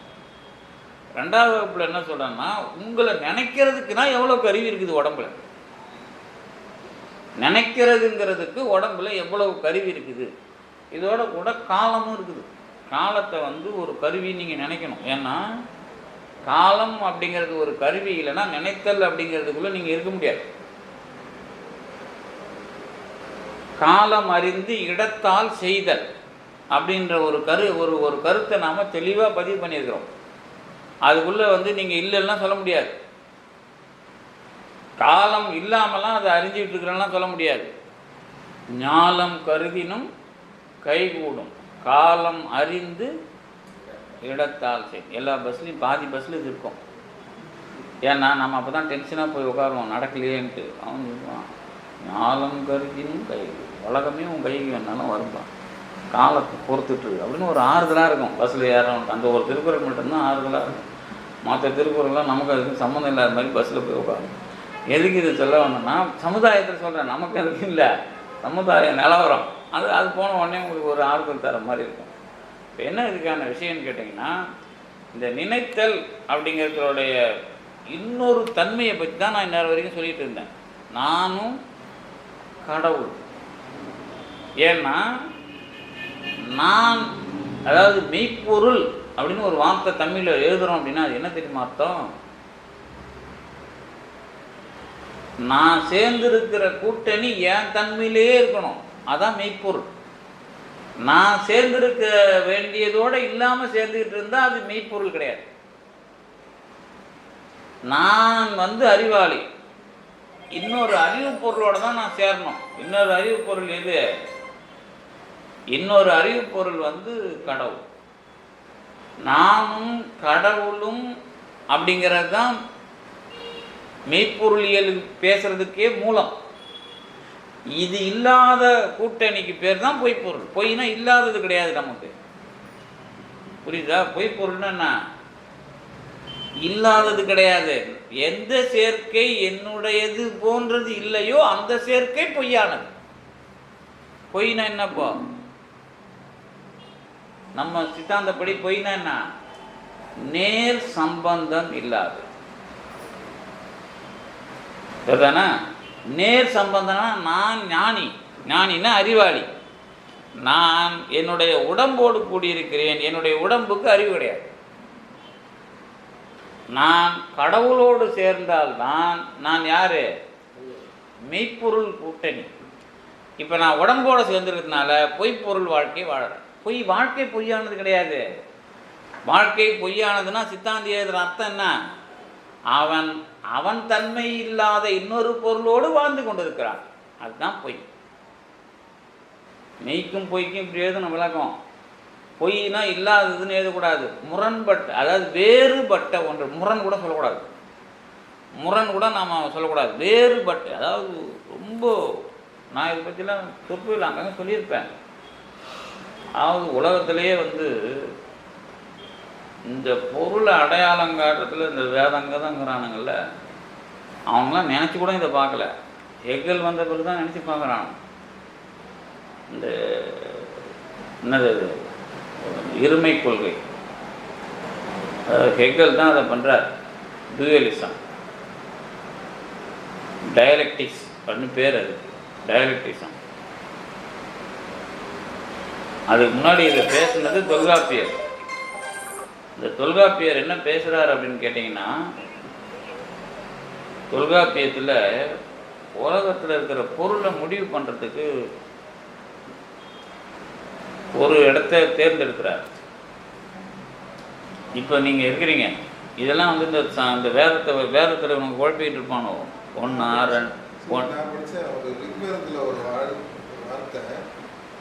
எண்ணங்கள் தூய்மையாக உண்டா அனைத்து எண்ணங்களும் நிறைவேறும். அந்த மாதிரி நிறைய ஏமாத்துறதுக்கு கொட்டேஷன் நிறைய இருக்கு. இல்லை, ஏமாத்துற கொட்டேஷன் நிறைய. நீங்கள் நான் ராமகிருஷ்ணர் சொன்னாலும் ஈசா யார் ஒன்றாலும் நிறைய கொட்டேஷன் தருவாங்க. இந்த திருவள்ளுவர் கூட ஒரு கொட்டேஷன் இன்னொரு கொட்டேஷனோட சம்மந்தப்படணும். ஒரு மேற்கோள் இன்னொரு மேற்கோளை தொடர்பு கொண்டு நிறைவுபடுத்தணும். அப்படி இல்லைன்னா அப்படி தனித்தனியாக துண்டித்து காட்டப்படுகிற எந்த மேற்கோளும் உங்களுக்கு எதிரானது. எழுதி வச்சு, துண்டித்து காட்டப்படுகிற எந்த மேற்கோளும் உங்கள் வாழ்க்கைக்கு உதவாது. இன்னொன்றோடு அது சம்பந்தப்படுத்தப்பட வேண்டும். சம்பந்தப்படுத்தப்பட்டு அது என்னுடைய வாழ்க்கையினுடைய நிறைவுக்கு தெளிவுபடுத்தாத வகையில் அந்த மேற்கோளை பின்தொடராது. சரிதானே? நான் சொல்கிறது இந்த வாழ்க்கையில் வேதத்தில் இதிலெல்லாம் ஏகம் ஏவ திவிதம் ஒன்றா ரெண்டா இப்படிலாம் பேசிட்டு இருக்கானோ. தொல்காப்பியம் பொருளை பற்றி பேசுது. இப்போ நீங்கள் பார்க்குறீங்க உலகத்தில் எத்தனை பொருள் இருக்குது உலகத்தில் அப்படின்லாம் கணக்கு பண்ணக்கூடாது.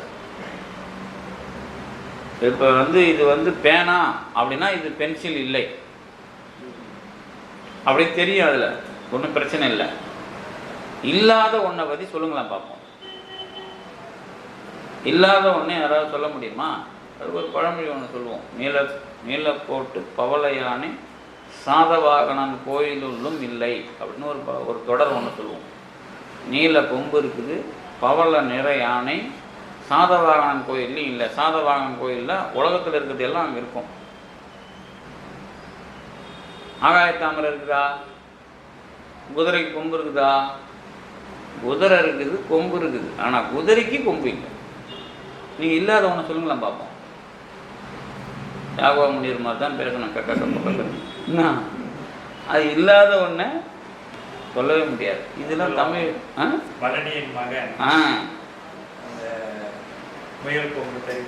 அந்த அதுதான் ஒரு நீட்டமாக பழமொழி. அது எதுக்கு அந்த வழக்கு மொழி தொடர் மொழியெல்லாம் எழுதுறாங்க அப்படின்னு கேட்டால் இல்லைங்கிறத சொல்கிறதுக்கு.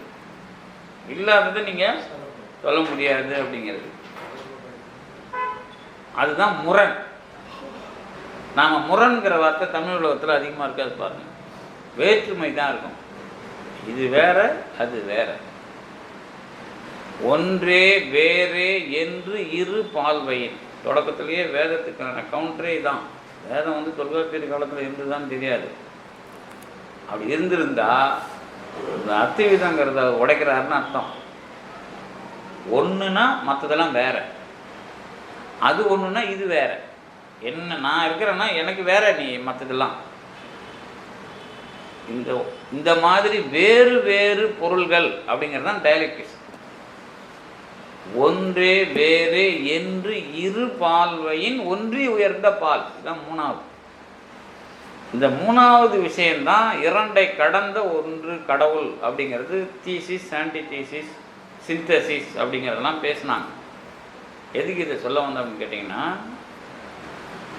இந்த ரெண்டு அப்படிங்கிறது உலகத்தில் இருக்கிற அத்தனை பொருள்களுக்குமான சம்பந்தம். வேறுபட்ட பொருள்கள் உலகத்தில் எல்லாமே வேறுபட்டது. எப்படி? இப்போ நீலம், அதனின் வேறுபட்டது எது? சரி, சிவப்பு அதுக்கு ஆப்போசிட்னா கருப்பு. அதானே? வெள்ளைங்கிறது நிறமே கிடையாது. சிவப்புக்கு எதிர் நிறம் கருப்பு தான் உங்களுக்கு பழக்கப்பட்டிருக்கு. ஆனால் சிவப்புக்கு எல்லா நிறமே வேறு தானே. சிவப்பு இது, மற்றது வேறு, அப்படி தான் சொல்லணும். எதிர் கிடையாது. ஆனால் நம்ம படிக்கும்போது எப்படி ரெயின் ஓவே படித்த மாதிரி இதையும் படிச்சுன்னு உட்காந்துருப்போம். எதிர்ச்சொல் கிடையாது. அது இது வேறு, அது வேறு.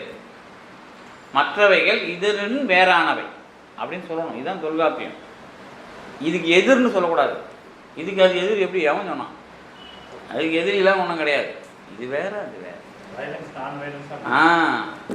அப்போ இந்த முறையை தான் அழகாக கொண்டு வந்து இதுக்கு இந்த வேறுபட்ட பொருள்களுக்கு இடையில் வேற்றுமை இல்லாத ஒன்று கடவுள் அப்படின்னு எழுதினார் தொல்காப்பியர்.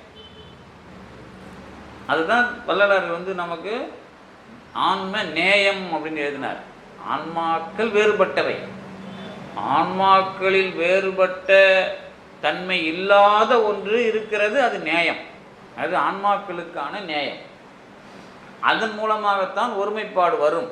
மற்றதெல்லாம் ஒருமைப்பாடு வராதுன்னு ரொம்ப திட்டவட்டமாக எழுதுகிறார் வள்ளலார். இப்போ என்ன அதுக்கான அடுத்தது என்னன்னு கேட்டிங்கன்னா, இது மட்டும் நீங்கள் கொஞ்சம் நல்ல கவனமாக அந்த நினைத்தலுக்கு மட்டும் வந்தாலே போதும். எனக்கு காண்பான் காட்டுவான். கடவுள் காட்டுறதுனால நீங்கள் பார்க்குறீங்க. பார்த்து காட்டுறாரா, பார்க்கறதுக்கு காட்டுறாரா? இதுதான் காரைக்கால் அம்மையார் கேட்ட கேள்வி. காண்பானும் தானே காட்டுவான் தானே அப்படின்றாங்க. காண்பானும் காட்டுவானும். இப்போ நான் பார்க்க போறேன் அப்படிங்கிறது அவருக்கு தெரியும். நான் என்னத்தை பார்ப்பேன் அப்படிங்கிறது அவருக்கு தெரியும். ஆனால் நான் நினைக்காம எப்படி அவருக்கு தெரியும்? இதான் உள்ள வந்தீங்கன்னா, அதாவது இந்த தத்துவத்தை கொஞ்சம் உள்ள அந்த டெர்மினாலஜியோடு ஆராய்ச்சி பண்ணீங்க அப்படின்னா, நினைத்தல் அப்படிங்கிறதுக்கு இந்த காணும் உபகாரம் காட்டும் உபகாரத்தினுடைய ஆராய்ச்சியோடு வந்து நிற்கும். இப்போ உங்களுக்கு தெரியும் நிறைய. இப்போ நீங்கள் வந்து வம்பில் போய் மாட்டுறீங்க அப்படின்னா நீங்களாக மாட்டல இல்லை. வம்பில் மாட்டுறீங்கன்னா நீங்களாக மாட்டுறீங்க. ஆக்சுவலாக பார்த்தீங்கன்னா கடவுளை விட ரொம்ப ஜாலியான ஆள் நாம் தான். ரொம்ப கொடுத்து வச்சாலும் நாம் தான். ஏன்னா இது எதுவுமே நாம் பண்ணல. நாம் ரொம்ப நல்லவங்க. இந்த கடவுளும் ஆணவமும் பண்ணுற பாடு தான் இந்த வேலையை. ஆணவத்தினால நாம் மாட்டின்னு இருக்கிறோம். அதுலேருந்து நம்மளை வெளியெடுக்கிறதுக்கு அவன் மாட்டிக்கிட்டு இருக்கிறான். இது கட்சியில் பார்த்தா நாம் ஒன்றும் இல்லை. இந்த வரலாறில் தான் நீங்கள் இப்போ பார்த்தீங்கன்னா, இப்போ நீங்கள் என்ன நினைக்கிறீங்க அப்படின்னு எனக்கு தெரியும் அப்படின்னு நான் சொல்கிறேன். பயப்படக்கூடாது நீங்கள். என்ன அப்படின்னா என்ன அர்த்தம்? எப்படி தெரியும்? எனக்கு எல்லாரை பற்றியும் தெரியும். எப்போ தெரியும்னு கேட்டிங்கன்னா, நீங்கள் என்ன நோக்கத்தில் அதுக்கப்புறம் என்கிட்ட பேசுவீங்களோ அதை வச்சு கண்டுபிடிச்சிடுவேன். அடுத்த நாள் அந்த இழை ஓடும். ஆனால் முன்னாடியே அது வராது. ஏன்னா நீங்கள் வளர்ந்துருக்கலாம்ல, மாற்றின்னு இருக்கலாம் உங்கள் கருத்தை. என்ன அந்த உரிமை உங்களுக்கு உண்டு. ஆனால் நீங்கள் எப்படி நினைப்பீங்க அப்படிங்கிறது இப்போது வீட்டில் இப்போ அப்படி இல்லைன்னா குடும்பங்கிறதே கிடையாது. இல்லை என்ன நினைக்கிறீங்க அப்படின்னு தெரியாமல் குடும்பம் நடத்துவாங்க. அது வேறு விஷயம். அது வந்து அது குடும்பத்தில் பிளவு இருந்துக்கிட்டே இருக்கும். குடும்பம் ஒத்துறவாக ஆகுதுன்னா என்ன நினைக்கிறாங்க அப்படின்னு தெரியும். எதிரிக்கும் தெரியும், அவங்க பிரியறதுக்கு நினச்சின்னு இருப்பாங்க. இப்போ பொதுவாக என்ன நினைக்கிறாங்க, நாம் எது வரைக்கும் இந்த விஷயத்தில் என்ன பண்ணலாம், அதிகப்படியாக நடந்துக்கலாம் அப்படிங்கிறத பொறுத்து தான் யார் நடந்துக்கிறது அப்படிங்கிறது ரெண்டாவது பிரச்சனை. என்ன நினைக்கிறாங்க, எது வரைக்கும் நாம் இதில் அதிகப்படியாக காட்டிக்கலாம் அப்படின்னு எத்தனை பேர் வாழ்ந்துருக்கிறீங்க? அடப்பைய வந்தது சாப்பிட்டு வெந்தது துட்டு போனோமா அது ஏதாவது ஒன்று. அதுக்கு தான் பொம்பளைங்களை வச்சுட்டோம் மொத்தமாக. நீங்களே பார்த்துங்க. இதை நீங்கள் ஒன்றும் நாங்கள் தான் ஓவராக இருக்கோம். முடிஞ்சால் நீங்கள் அம்மிக்கு வாசியில்ட்டா போயிட்டே இரு அப்படின்ட்டு அந்த ட்ரெடிஷனை கொண்டு வந்துட்டோம். ஆனால் பொதுவாக இது எதனால் நான் சொல்கிறேன் தெரியுமா? அந்த கேரக்டர் வந்து, அதாவது மனித பிறப்பினுடைய பண்பு நலம், இந்த மனித பிறப்பு பிறந்து உயர்வடையணும் அப்படின்னா இந்த இல்லற வாழ்க்கைக்குள்ளே நீங்கள் ஒட்டுமொத்த கேரக்டரையும் வெளியே கொண்டு வரணும். முடிஞ்சா சரி, முடியலன்னா next we will meet next பர்த்ன்னு சொல்லிட்டு போயிட்டே இருக்க வேண்டியது தான். அதெல்லாம் முடியணும். முடிஞ்சால் ஜெயிக்கலாம். அதுக்கு தான். இல்லைன்னா பிறப்பு வந்து வேஸ்ட்டு. அதாவது பிறப்பு அப்படிங்கிறதுல உங்கள் மொத்த கேரக்டரையும் நீங்களும் வெளியே கொண்டு வரணும், அவங்களும் அதை கொண்டு வரணும். அதுக்கு தான் சின்ன வயசில் கல்யாணம் பண்ணுறது. இப்போ தான் அது நடக்க மாட்டேங்குது. கொஞ்சம் முத்தி போனாக்கா வந்து அதுக்கு ஒரு மூளை வேலை செய்யுது, இதுக்கு ஒரு மூளை வேலை செய்யுது. முருங்கைக்காயை எங்கேருந்து நாம் ஜூஸ் போட முடியல, அப்புறம் மாவு விட்டு அரைச்சி மூலிகை மாதிரி பவுடராக சாப்பிட வேண்டியது தான். இப்போ முத்தி போன காயை என்ன பண்ணுவீங்க? முத்தி போன காயை சும்மா சொல்லுங்க சார், வீட்டில் சமைக்க மாட்டீங்களா? முத்தி போன காயை என்ன மேடம் பண்ணுவீங்க? நான் போட மாட்டேன். அதை வெயிலில் காய வச்சு வத்த குழம்பு வச்சுருவேன். அப்போ நான் சமையல் செய்கிறேன்னு தெரியுதில்ல, அவர் சமையல் செய்யலை, அதனால் பதில் சொல்லக்கூடாது. பொருளை பயன்படுத்தலாம், எல்லா பொருளையும். இப்போ அவன் வந்து நியூட்ரிஷனில் கண்ட மாதிரி பதப்படுத்துகிறான். நாம் பதப்படுத்த முடியும் நம்மளால். வெயிலும் ஈரப்பதத்தையும் எப்படி பயன்படுத்துறது அப்படிங்கிறது தான் அதுக்குள்ளே இருக்கிற கலை. இப்போ பால் இருக்குது, பாலை வந்து காய வச்சு எத்தனை பேர் அடுத்த நாள் வரைக்கும் அதை காப்பி போட்டு தைரியமாக குடிக்கலான்னு வச்சுருக்கிறீங்க? சொல்லுங்க பார்ப்போம். ஒரு கொஸ்டின் கேட்போம். 4 நாளைக்கா? ஃப்ரிட்ஜில் வைக்கக்கூடாது. ஃப்ரிட்ஜில் வைக்காம எல்லாரும் உடைக்கிறாங்க பாரு கதவு. எப்படி வச்சுருப்பீங்க? பாலை காய்ச்சிட்டு ஆற வச்சுட்டு ஃப்ரிட்ஜில் வச்சுட்டா 24 hours. ஃப்ரிட்ஜில் வைக்காம ஃப்ரிட்ஜில் வைக்கவான்னு சொல்லுவோம். பால் பாக்கெட்டாக தண்ணிக்குள்ளே போகிறா அது அப்போது அதெல்லாம் 2 மணி நேரத்துக்கு ஒரு காய வச்சு வச்சிங்கன்னா தான் அதே பாலை ஒழுங்கா பயன்படுத்த. எது அது வச்சா நல்லது தான். சூடுங்கிற ஒன்று தான் மேடம் எல்லாத்தையும் பாதுகாக்கும். வைக்கக்கூடாது, அவ்வளோதான். அதை தான் சொல்ல வரேன். எத்தனை நாள் வேணும் காய வச்சு பயன்படுத்தணும், அவ்வளோதான். அதனால் குளிர் நாளாக இருந்தால் கொஞ்சம் அது நீங்கள் கொஞ்சம் நேரம் ரொம்ப நேரம் கடந்து கொதிக்க வைக்கலாம். வெயில் நாளில் அடிக்கடி கொதிக்க வைக்கலன்னா அது கெட்டு போயிடும். என்ன எதுக்கு இதெல்லாம் சொல்ல வந்தேன்னு கேட்டிங்கன்னா, இந்த படிப்பினையை கொடுக்கறது தானே நினைத்தல். இதுதான் வரலாறும் நினைத்தலும் ஒன்றா சேரும். இந்த வரலாற்றுக்குள்ளே தான் நீங்கள் எல்லாத்தையும் காட்டுறாரு. ஆனால் நீங்கள் ஏற்றுக்கிற வரைக்கும் அது காட்டிகிட்டு தான் இருப்பார். ஆனால் காட்டுறதும் தெரியாது. அப்போ நினைந்துக்கு 2 தடவை ஏன் சொன்னார், உணர்ந்துக்கு 2 தடவை ஏன் சொன்னார், அப்புறம் வந்து நெகிழ்ந்துக்கு ஏன் 2 தடவை சொன்னாருலாம் அப்புறம் புரியும். இன்னும் வந்து நாம் நினைக்கிறதுலே இருக்கிறோம். உணர்தலுக்கு போகணும். நினைக்கிறதுலையே நம்ம காலம் வந்து இது 3ஐயும் பிரித்து இதெல்லாம் வெட்டிட்டு போக முடியாது. உணர்தல், நினைத்தலால் வரும். உணர்ந்து நினைக்க வரும். உணர்தலும் நினைத்தலும் பின்னி பிணைஞ்சிக்கிட்டு இருக்கும். நெகிழ்தலுங்கிறது இது ரெண்டும் கடந்த பிறகு தான் வரும். நெகிழ்தலுங்கிறது ரெண்டையும் கடக்கணும். ஆனால் இது ரெண்டு அதே மாதிரி நெகிழ்தலும் நிறைதலும் என்ன பண்ணோம், அது ரெண்டும் ஒன்றா மெர்ஜாகும். ஏன்னா இது புறப்புறம் புறம், அது அகப்புறம் அகம். புறப்புறம் புறத்துக்குள்ளே வந்துடும், அகப்புறம் அகத்துக்குள்ளே வந்துடும். அப்போ ரெண்டு தான். அதுக்கப்புறம் இந்த ரெண்டும் கடவுளால் என்னவாயிடும், மறுபடியும் உங்களுக்கு என்னது அது என் உரிமை நாயகன் அப்படிங்கிறதுக்குள்ளே அது இது எல்லாத்துக்கும் உரிமை அவர் தான். அப்போ தான் வந்து உங்களுக்கு வந்து இந்த மரணமிலா பெருவாழ்வு அப்படிங்கிறதுனுடைய மாற்றம் தெரியும். இப்போ சும்மா ஒரு இந்த உணர்தல் அப்படின்னா நீங்கள் ஞாபகம் வச்சுக்கணும், உணர்தல் அப்படிங்கிறது தெளிவு. எதை பற்றி ஒன்றாலும் அந்த நினைத்தல் அப்படிங்கிறது வேலை செய்யாமல் தெளிவு வராது. முதல்ல நினைத்தலை வந்து நீங்கள் ஒழுங்காக என்ன பண்ணணும், சரி பண்ண கற்றுக்கணும்.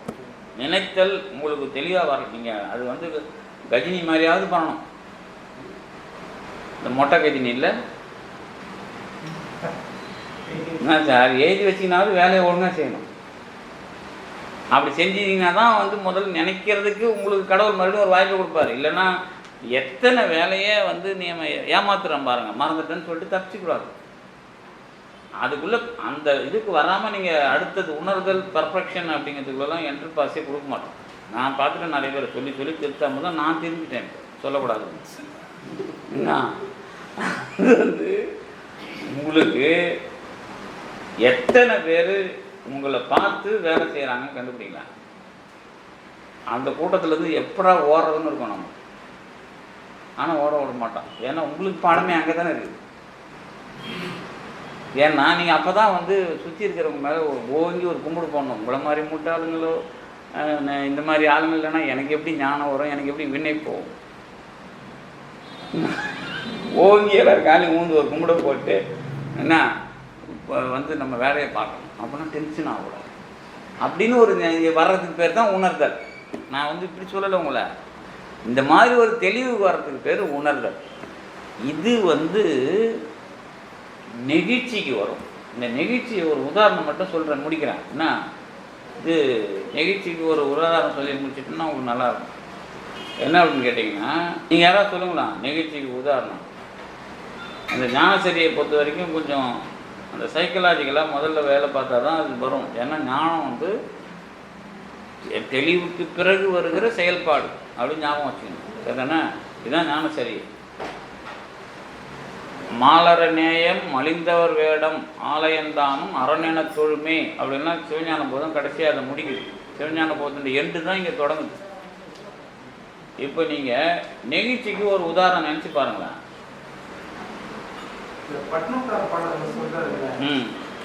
கையேந்து நின்று அங்கிடம் சென்று கலித்துறையை கையாக வச்சு உன் சன்னதிக்கு வெய்யார விதிர் திதிர்த்து ரோமம் ஐயா இந்த ஓரம் இருந்தது. அதான் நிகழ்ச்சி. அது கரெக்டு. நான் வந்து பாட்டு, நீங்கள் சொல்கிறது பாட்டு, நான் சொல்றது வாழ்க்கை. நான் சொல்றது நம்ம வாழ்க்கையை விட்டுட்டு பாட்டாவே இருந்துக்கிறீங்களா? கடைசியில் விதிர் திதிர்த்து நிற்கிறது. அதான் உண்மைதான். யார் இல்லைன்னு நான் சொல்றது சாதாரண உங்கள் வாழ்க்கையில் ஒரு நிகழ்ச்சி. நிகழ்ச்சின்னா ரொம்ப குடும்பத்துக்குலாம் போக வேணாம். குடும்பம் அதெல்லாம் போகாதீங்க. தாராளமாக நடக்கும். அது எதில் தெரியும்? நான் வந்து உங்களை நீங்கள் எடை போட்டுக்கிறதுக்கு தான் சொல்கிறேன். பொதுவாக நாம் வந்து தடைப்படுத்துவோம். கண்ணில் தண்ணி வர்றதையும் நம்ம தடைப்படுத்துவோம் வெக்கமாக.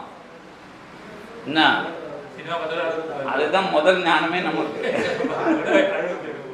அது சொல்ல நான் ஈச்சினால என்னன்னு கேட்டிங்கன்னா, சின்ன சின்ன சமூக விஷயம் வந்து உங்கள் காதில் வரும்போதே உங்களுக்கு தானாக வந்து அதை அடக்க முடியாமல் கண்ணில் வந்து பொத்திக்கு நிற்கும். அப்படி வந்தால் தான் நீங்கள் வந்து உண்மையிலேயே உங்கள் பிறப்பு வந்து எவ்வளோ பயிற்சி எடுத்துருக்குது. நீங்கள் இதில் நாத்திகமாக இருக்கலாம், எதுவாக இருக்கலாம், அதுக்கு விஷயம் கிடையாது. போலி இல்லாமல் சினிமாவிலையோ கதையிலையோ நியூஸ்லேயோ உங்களுக்கு வந்து ஒரு அது உள்ளே போனீங்கனாலே உங்களுக்கு வேலை செய்ய முடியாத மாதிரி ஒரு கண்ணில் தண்ணி வந்து நிரம்புதுன்னா அதான் நெகிழ்ச்சி. சரிதானா? அது வீட்டில் இருக்கிறவங்கள நினச்சி வரக்கூடாது. நான் சொல்கிறது ரொம்ப தான் நீங்கள் சொல்கிறது. அது நாளைக்கு திருநீலகண்டது அதுதான் வச்சுருக்குது. அது அவன் அதுக்காக போகிறானான்னு தெரியாது. ஏன்னா என் நியூஸ் பார்த்த பிறகு எனக்கு இதெல்லாம் வலிமையாக போச்சு மனம். அதாவது வந்து கலைஞரை பார்த்துருக்குறோம், அவர் கத்தினார் ஒரு தடவை. அதுக்கப்புறம் அந்த நியூஸை நம்ம எப்படின்னு புரிஞ்சுக்கிட்டோம். அதுக்கப்புறம் நான் ஏன் நியூஸ் பார்த்துக்கிறேன் பாலிமரில். அதுக்கப்புறம் நியூஸுங்கிறதே ஒரு ஏமாத்து வேலைன்னு தெரிஞ்சுக்கிட்டோம். அதனால் இந்த நியூஸில் வந்து யார் எந்த வியாபாரம் பண்ணோம், நித்யானந்தாவை பார்த்தோம். இந்த நியூஸுங்களெல்லாம் பார்க்கும்போது நம்ம உடனடியாக அதில், ஏன்னா வந்து ஆனால் அந்த மாதிரி விஷயம் நடக்கக்கூடாது, அதுதான் முதல். அதுக்கப்புறம் நியூஸை தயார் பண்ணுறானுங்கல்ல, இவனுங்களையும் நம்ம அதை நிறுத்தணும் இப்போது. அதனால் அதுக்குள்ளே அதுவும் இருக்குது. யார் முதல்ல எந்த டிவி போட்டாங்க அதை அப்படின்னு பார்க்கணும். அதுக்கப்புறம் எப்படி எப்படிலாம் எல்லாருமே செய்தி வந்து காமனா சொல்றாங்க. அது அரிகேஷன் சொல்லும்போது ஒருத்தவங்க மாற்றி மாற்றி சொல்றாங்க. ஆனால் எல்லாரும் ஒரே சொல்றாங்க. அது செய்தி வந்துடுச்சு. அதனால் அது ஒரு இது. அதுவும் அந்த ஊர் வந்து கொஞ்சம் எப்படின்ட்டு அதான் ஆச்சரியமாக இருக்குது. நமக்கு கொஞ்சம் அங்கெல்லாம் உழைக்கிற ஜனங்க இருக்கிறாங்க. அப்படி இருந்தும் அந்த மாதிரி ஒரு செய்தி வந்துருக்குது. என்ன பண்ணுறது? மற்ற இடத்த விட அந்த பக்கம்லாம் கொஞ்சம் உழைக்கிற ஆளுங்க தான். இப்போ குடும்பத்தில் எல்லாருமே உழைப்பாங்க அங்கெல்லாம். கோயம்புத்தூர் பக்கம்லாம், பொள்ளாச்சி பக்கம்லாம் அப்படி இருந்தால் அங்கேருந்து அப்படி வந்துருக்குது. அதுக்கு சமூக விரோதிகள். அதுக்கு காரணம் தான் நம்ம எல்லாரையும் தான் குற்றவாளியாக்கணும். யாரெல்லாம் குற்றவாளியாக்கணும்? சினிமா, ஊடகம், அரசியல் எல்லாருமே தான் குற்றவாளியாக இல்லை. அதை நம்ம பிரித்து எடுக்கணும். அதுதான் உளவியல் ரீதியான பிரச்சனை. இப்போ நாம் இப்போ பாடுறோமே, இதிலலாம் நம்மளை காப்பாற்றி கொண்டு வந்து நீங்கள் தப்பிச்சிட்டீங்க. இப்போது நமக்கு வந்து இன்றைக்கே செத்தா கூட பிரச்சனை இல்லை, மரணமில்லா பெறுவாலும் அப்புறம் பார்த்துக்கலாம். என்ன இந்த மரணம் வரக்கூடாது நமக்கு. எது இந்த மாதிரி ஒரு கொடுமை வந்து நடந்துடக்கூடாது. அது ஒரு மிகப்பெரிய மரணம் இல்லையா? சாவுங்கிறது வேற ஒரு மரணம், உடம்புலேருந்து உயிர் பிரியறது வேற ஒரு மரணம். இந்த மாதிரி கொடுமைகளோடு வாழறது அது மரணத்தில் இன்னும் கொடியதாக இருக்குது இல்லை? அப்போ அது நமக்கு இன்னும் வந்து அதுக்கு இது அப்புறம் பார்த்துக்கலான்னு ஓட வேண்டியது தான். அந்த மாதிரி ஒரு விஷயத்தை நம்ம சங்கிச்சிட்டு இருக்கிறோம். இப்போ அந்த நிகழ்ச்சிக்கு வந்து நான் சொல்கிறது வந்து உங்களுக்கு இயற்கையாகவே உங்களை கடந்து நீங்கள் உங்களுடைய சமூகம் சார்ந்த நன்மை அல்லது அந்த பயிற்சி உங்களுக்குள் ஊறி இருக்கும். அப்படி இருக்கிறவங்க மட்டும்தான் இயற்கையாக அந்த மாதிரி ஒரு அதில் வந்து ஒரு மார்க் 2 மார்க் வித்தியாசம் இருக்கலாம். ஆனால் அவங்களுக்கு தவிர யாருக்கும் அதில் அழுகை வராது. மற்றவங்களுக்கு வந்து அழுகெல்லாம் அவ்வளோ சீக்கிரம் வந்துடாது. இப்போ எவ்வளோ விஷயம் கேள்விப்பட்டோம். 90% மக்கள் அவங்க வீட்டுக்கு நடந்தால் தான் அழறாங்க. அவங்க வீட்டுக்கு நடக்கலைன்னா அழுவதில்லை. அதனால் அவங்க வீட்டுக்கு நடக்கும். ஏன்னா எல்லாரும் என்ன சொல்கிறது, நம்ம வீட்டில் நடந்துடக்கூடாதுன்னு ஒரு எச்சரிக்கை கூட யாருக்கும் கிடையாது. இப்போது நடக்கும்போது தான் அழறாங்க. நடந்துடக்கூடாது அப்படிங்கிற எச்சரிக்கை கூட கிடையாது. என்ன எச்சரிக்கை இருந்தால் அவங்க சமுதாயத்தை பற்றி பேசி ஆகணும். அவங்க என்ன பண்ணுறாங்க, அவங்களுக்குள்ள ஒரு வலையை பின்னிட்டா அது காப்பாற்றப்பட்டுருன்னு நினைக்கிறாங்க. அது இல்லைன்னு தெரியல அவங்களுக்கு. ஏன்னா இப்போ இன்னைக்கு கூட இந்த பஸ்ஸில் வரோம், இங்கேருந்து இங்கே வள்ளுவர்லேருந்து மன்றத்துக்கு பதிலாக பஸ் ஏறும். ஒரு ஆம்பளை பக்கத்தில் ஒரு அம்மா உட்காந்துருக்குது. அது வந்து காலை இடிக்கிறேன் நான். ஏன்னா அது வந்து காலை இந்த பக்கம் திருப்பின்னு உட்காருவாங்க தெரியுமா, நடக்கிற வழியில். சரி ஏதோ பாவம் அர்ஜென்ட்டுக்கு உட்காந்துட்டா போகிறது நினச்சி பார்த்தா அந்த ஃபோனில் படம் பார்த்துன்னு உட்காந்து என்னால் அடிக்க முடியல அதை. ஏன்னா அது பார்க்குறதுக்கு அசிங்கமாக இருக்குது. அவங்க இப்படி தான் வாழ்க்கையை வந்து என்ன இல்லை அவங்க வாழ்க்கையில் இப்படி தான் அந்த சமூக கொடூரத்தை தணிச்சுப்பாங்க. அதனால் நான் அதை சகிச்சுக்கிட்டேன். பெண்கள்கிட்ட சண்டை போக முடியாது பஸ்ஸில், அதான் வம்புக்குன்னு இருக்கிறாங்களே. அதனால் நாம் வந்து என்ன பண்ணுறது, இப்போதைக்கு எல்லா முரண்பாட்டுக்குள்ளேயும் என்ன பண்ணுறான்னா ஒரு தப்பை வந்து சமாதானப்படுத்துறதுக்கு நிறைய தப்பு நடக்குது. புரியுதா? அது ஒரு முக்கியமான விஷயம். ஒரு தப்பை சமாதானப்படுத்துறதுக்கு நிறைய தப்பு நடக்குது. இப்போ அதை நம்ம கலையலை அப்படின்னா இதுக்குள்ளெல்லாம் வரவே முடியாது. அப்போ தான் இதுக்குள்ளே இந்த கடவுள் அப்படிங்கிறத பேசி, ஜீவகாருண்யம் பேசி, வள்ளலார் பேசுகிறது இது ரொம்ப தேவையானது. இன்னும் நீங்கள் கடைசியாக டிக்ளேர் பண்ணிடணும், சமுதாயத்தில் நாம் கடவுளுக்கு இழைத்த துரோகத்தை பல வடிவங்களில் சந்திக்கிறோம். அதுவும் தமிழ்நாட்டில் ஒரு 30 வருஷமாக கடவுளுக்கு செய்த துரோகத்தை நாம் தான் அதிகமாக செஞ்சுருக்கோம். ஏன்னா உண்மையை கடவுள் கொடுத்துட்டார். நீங்கள் எவனோ கோயில் இருக்கிறான் நீங்கள் ஒன்றுமே செய்யாமல் இருந்தீங்கல்ல, அப்போ உங்களுக்கு இதெல்லாம் வேணும் தானே. கடவுளுக்கு இழைத்த துரோகத்திற்கு தமிழ்நாடு வந்து துன்பப்பட்டு கொண்டு இருக்கிறது.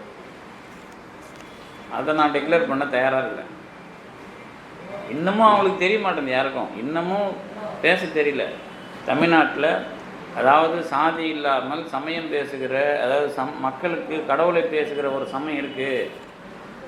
வைணவமும் பேசியிருக்குது, சைவமும் பேசியிருக்குது. ஆனால் சைவம் வந்து தொடர்ந்து சாதி இல்லைன்றதுல வளருது, வைணவம் சாதிக்குள்ளே போய் அடங்கிடுச்சு. அப்போ இந்த சைவத்தை பேசுகிறது நாங்கள் தடை இல்லை, சைவத்தின் சார்பில் நீங்கள் சமயம் பேசுங்க, ஆனால் ஜாதி பேசுகிற சமயம் வேணாம் அப்படின்னு அரசியல்வாதி சொல்ல தெரியல இன்னும். அதை சொல்லணும். அதை சொல்லலைனாக்கா நம்ம இந்த மக்களை நீங்கள் அவன் யாரோ ஒருத்தன் பேசிக்கிறான், சாமி கடவுளை சொன்னாலே அவனுக்கு ஓட்டு வரும்னு அவன் நினைக்கிறான். அது வந்து நீங்கள் எடுத்தால் தானே நீங்கள் மக்களுக்கான விஷயத்தை கொண்டு வர முடியும். அது இன்னும் அவங்களுக்கு புரியலையே. அது புரிஞ்சால் தானே நீங்கள் கொண்டு வர முடியும்.